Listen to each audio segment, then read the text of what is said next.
آپ کے بچے بھلے آپ سے پوچھیں یا نہ پوچھیں، آپ انہیں یہ ضرور بتایا کیجیے کہ ہم فلسطین سے اس لیے محبت کرتے ہیں کہ یہ فلسطین انبیاء علیہ السلام کا مسکن اور سرزمین رہی ہے۔ حضرت ابراہیم علیہ السلام نے فلسطین کی طرف ہجرت فرمائی۔ اللہ تبارک و تعالیٰ نے حضرت لوط علیہ السلام کو اس عذاب سے نجات دی جو ان کی قوم پر اسی جگہ نازل ہوا تھا۔ حضرت داؤد علیہ السلام نے اسی سرزمین پر سکونت رکھی اور یہیں اپنا ایک محراب بھی تعمیر فرمایا۔ حضرت سلیمان علیہ السلام اسی ملک میں بیٹھ کر ساری دنیا پر حکومت فرمایا کرتے تھے۔ چونٹی کا وہ مشہور قصہ جس میں ایک چونٹی نے اپنے باقی ساتھیوں سے کہا تھا، اے چونٹیوں اپنے بلوں میں گھس جاؤ، یہیں اس ملک میں واقع اسکلان شہر کی ایک وادی میں پیش آیا تھا جس کا نام بعد میں وادی نمل چونٹیوں کی وادی رکھ دیا گیا تھا۔ حضرت زکریا علیہ السلام کا محراب بھی اسی شہر میں ہے۔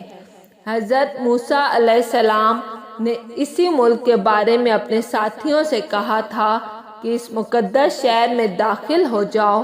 انہوں نے اس شہر کو مقدس، اس شہر کے شرک سے پاک ہونے اور انبیاء علیہ السلام کا مسکن ہونے کی وجہ سے کہا تھا۔ اس شہر میں کئی معجزات وقوع پذیر ہوئے جن میں ایک کنواری بی بی حضرت مریم کے بطن سے حضرت عیسیٰ علیہ السلام کی ولادت مبارکہ بھی ہے۔ حضرت عیسیٰ علیہ السلام کو جب ان کی قوم نے قتل کرنا چاہا تو اللہ تبارک و تعالیٰ نے انہیں اسی شہر سے آسمان پر اٹھا لیا تھا۔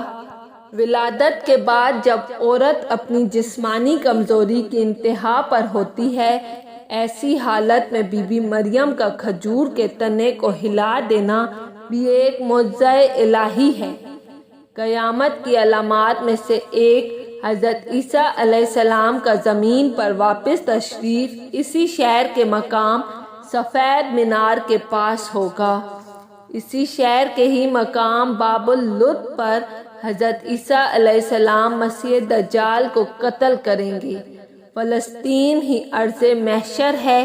اسی شہر سے ہی یاجوج و ماجوج کا زمین میں قتال اور فساد کا کام شروع ہوگا۔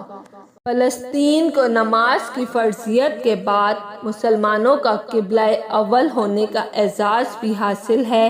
ہجرت کے بعد حضرت جبرائیل علیہ السلام دوران نماز ہی حکم ربی سے آقا علیہ السلام کو مسجد اقصیٰ سے بیت اللہ کعبہ مشرفہ کی طرف رخ کرا گئے تھے۔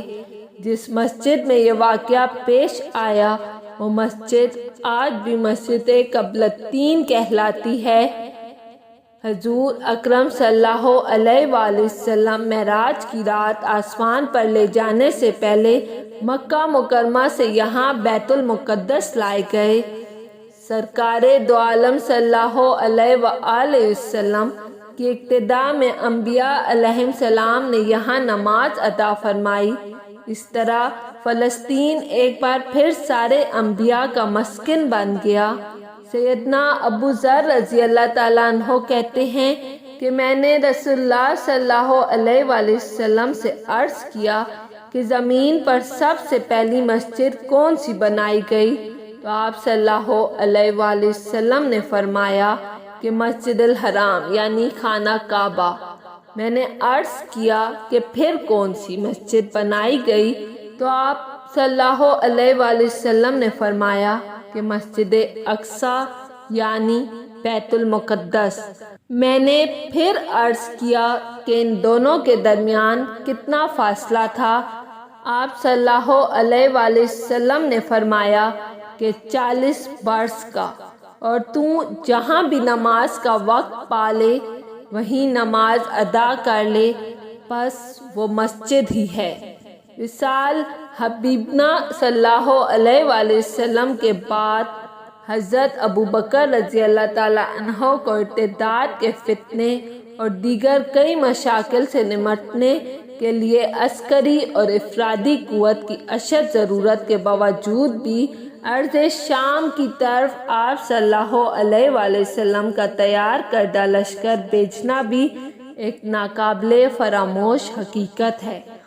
اسلام کے سنہری دور فاروقی میں دنیا بھر کی فتوحات کو چھوڑ کر محض فلسطین کی فتح کے لیے خود سیدنا عمر کا چل کر جانا اور یہاں پر جا کر نماز ادا کرنا اس شہر کی عظمت کو اجاگر کرتا ہے۔ بیت المقدس کا نام قدس قرآن سے پہلے تک ہوا کرتا تھا۔ قرآن نازل ہوا تو اس کا نام مسجد اقصی رکھا گیا۔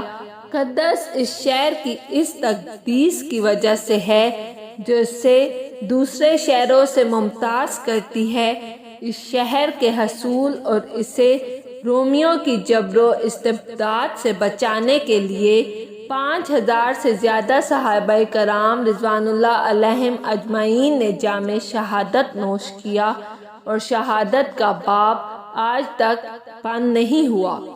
سلسلہ ابھی تک چل رہا ہے۔ یہ شہر اس طرح شہیدوں کا شہر ہے۔ مسجد اقصی کی اہمیت بالکل حرم شریف جیسی ہی ہے۔ اگر آپ کو میری ویڈیو پسند آئی ہے تو لائک اور سبسکرائب لازمی کیجیے گا۔